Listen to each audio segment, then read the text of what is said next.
Wow.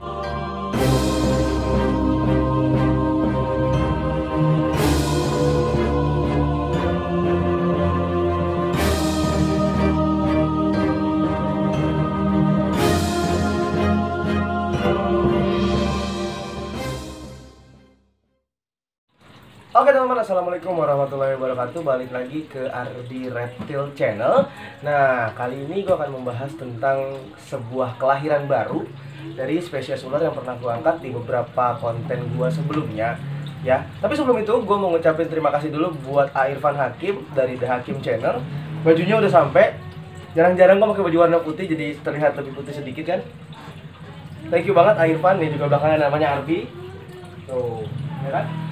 Nah, thank you banget Ivan, bajunya keren banget dan ada masker juga tapi gua nggak pakai. Kalau gua konten pakai masker, ntar kayak ini gua, Sasuke. Sasuke Kakashi. Ya, kali ini kita ngebahas tentang menetasnya telur Gonyosoma oxycephalum atau oxycephala, ya, ular bajing atau disebut juga sebagai ular gadung luwuk, ya teman-teman. Nah, di sini ada satu sampel yang menetas dan ada 3 telur temannya yang masih belum keluar, ya. Nah, dimohon kameramen mendekat sedikit untuk melihat yang menetas. Nah, ini gua kasih air, kenapa? Karena yolknya masih ada. Yolk itu adalah cadangan makanan dimana ketika telurnya masih di dalam ularnya masih di dalam cangkang, ya. Jadi yolk ini adalah cadangan makan si ularnya. Nah, ini bisa dilihat.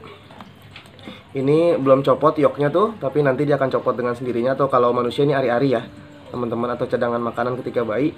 Nah, ini adalah baby Gonyosoma oxycephalum atau ular bajing.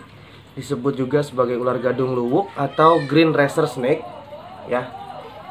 Disebut racer karena memang dia sangat cepat kayak pembalap. Nah, ini jauhan dari lo kalau sampai ularnya jadi muka kamu nggak sedih itu kalau udah megang ula ika wala. Nah, ini adalah babynya teman-teman ya, Gonyosoma oxycephalum. Keren banget dan dia dia sudah seagresif induknya teman-teman, cuman belum mau nyamber mungkin. Ya, yoknya copot teman-teman. Ya kan, lightingnya sampai ngomong ya teman-teman. Nih, angkat dikit Ri. Nah, jadi muka gua ada dikit-dikit Ri. Lu jangan tega banget, background ularnya masa becekan air. Nah, yoknya udah copot teman-teman tuh, baru banget copot yoknya ya. Nah, ini keren banget. Nah, ini kenapa Gonyosomanya nggak berwarna hijau teman-teman? Karena induknya memang warnanya nggak hijau. Lihat di channel saya, nanti saya tempel di atas ya. Nah, atau di akhir channel. Nah, ini ukuran dia baru menetas kurang lebih 40 cm ya, 40 cm, dan ini belum shading pertama. Jadi kita akan memberi makan dia di shading pertama ya teman-teman. Nah, induknya warnanya berbeda, tidak hijau seperti Gonyosoma pada umumnya. Jadi anaknya pun memiliki warna yang agak sedikit aneh ya teman-teman, silver, kebiruan, dan kecoklatan dengan kepala yang agak kekuningan. Ya, tapi ada tetap gradasi warna hijau di bagian ventral atau sisik bagian bawahnya nih sedikit. Ya. Nah. Terus apa namanya? Karena yolknya sudah copot, berarti ini siap dipindahkan ke kandang pembesaran. Anjrit, kayak ini gua budidaya lele. Wah, teman-teman, itu background penonton di belakang. Kodok. Katak buiprok. Ya, ini keren banget, suatu kelahiran yang sangat membanggakan. Dan di sini ada satu telur yang sudah mendorong keluar. Kita akan coba melihat dengan membuka dan membantunya ya. Sebenarnya tidak perlu dibantu sih, cuman ini karena akan memberitahu teman-teman bagaimana proses si ular itu menetas. Ya, ini kita tutup dulu. Yang sudah keluar lebih awal, ini berarti kakak pertama ya. Ini kakak pertama. Kemudian ini yolknya, bekas yolk atau cadangan makanannya. Kemudian kita akan bongkar si kakak kedua. Hup. Kita taruh di gerigi-geriginya biar nggak goyang-goyang. Ini belum menetas di kakak ketiga dan kakak keempat. Nah, nih teman-teman bisa lihat ini adalah sobekan yang diciptakan oleh si baby Gonyosoma itu sendiri ya. Kalau yang itu agak sedikit saya bantu awal sobekannya, dilihat di video pertama ya, ada sobekan awalnya. Nah, ini alami teman-teman ya, sobekan alami pada telur Gonyosoma oxycephalum yang diciptakan oleh si ular itu sendiri. Nah, kadang-kadang teman-teman pasti pada bingung gimana caranya ular bisa menyobek atau membuka cangkang telur yang begitu keras ya teman-teman. Semua telur ketika berada di dalam cangkang nih, sebelum keluar, semua berada di dalam cangkang. Semua ular itu memiliki cula teman-teman di ujung hidungnya ya, atau seperti jaluk atau seperti tanduk. Nah, itu backsound dari burung murai saya teman-teman. Dia mau eksis. Nah, cula itu akan patah ketika dia mendorong cangkang si telurnya, ya. Jadi ketika keluar, cula itu sudah tidak ada dan orang tidak menyadari bahwa kemampuan si ular menyobek cangkang adalah dengan bantuan cula yang ada di ujung moncongnya atau ujung hidung ya, di atas nostril. Nah, dia untuk menyobek si sobekan pertama ini. Tapi setelah dia keluar, itu cula itu patah dan hilang. Ya, kita coba buka ya teman-teman.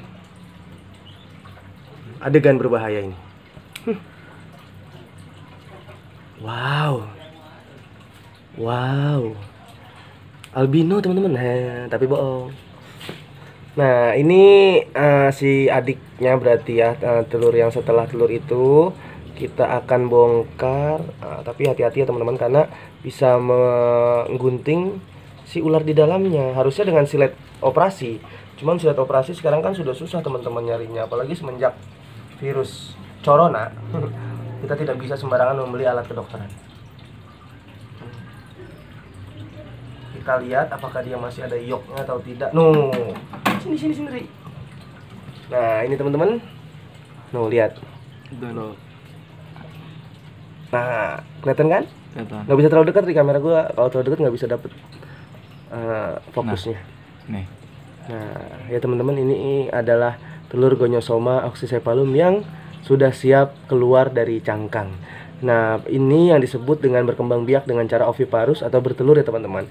Ada juga ular yang tidak menggunakan cangkang, dia bisa berkembang biaknya yaitu dengan cara bertelur melahirkan.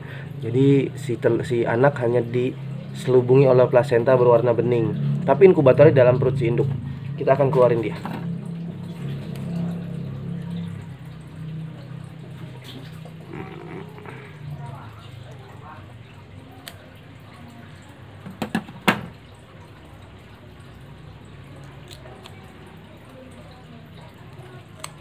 Wih, warnanya juga luar biasa teman-teman. Ternyata karena induknya yang memang memiliki warna tidak normal, teman-teman bisa lihat di konten saya sebelumnya, anaknya pun memiliki warna yang sedikit unik teman-teman. Morfologi warna ya kita sebutnya.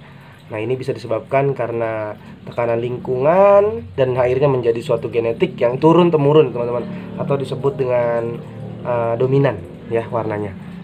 Nah, kita coba keluarin ya teman-teman. Nah, kita bantu dia. Sebentar. Kita lihat juga yolknya masih ada atau enggak. Yolk itu tadi saya bilang cadangan makanan di telur.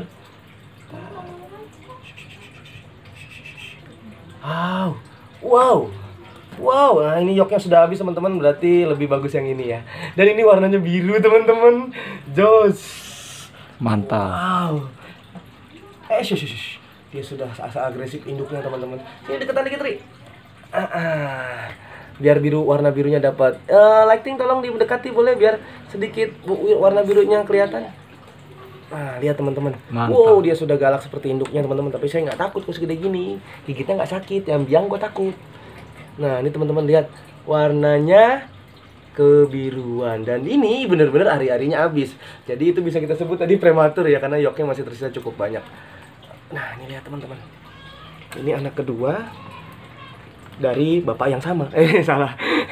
Ini anak kedua ya. Nah, dia ada gradasi biru yang luar biasa teman-teman di atasnya. Mudah-mudahan menjadi biru juga ya teman-teman. Tuh, jadi biru dengan gradasi hijau di bawah ya teman-teman, kelihatan kan? Nah, kemudian dengan pala yang tetap berwarna kuning kehijauan. Ya. Nah, ini kita taruh teman-teman. Dia sudah menggoyangkan ekor teman-teman. Lihat, ini adalah ciri khas di mana Gonyosoma mau menyerang ya. Dan ini nggak ada yang ngajarin karena dia baru banget keluar dari cangkang telur. Jadi ini bisa kita sebut adalah naluri satwa liar, khususnya dari spesies Gonyosoma oxycephalum. Oh, lihat dia sudah seagresif induknya. Tapi kalau dari sebesar ini kita bisa bina karakternya teman-teman. Jadi kita bisa menjadikan wataknya seperti anak baik-baik ya. Oh, jadi ini agak sedikit prematur berarti yang satu. Lihat teman-teman, yang ini agak sedikit coklat kesilveran. Dan ini agak sedikit biru keabu-abuan. Cakep nih. Ya, ini telurnya kita taruh sebelah sini.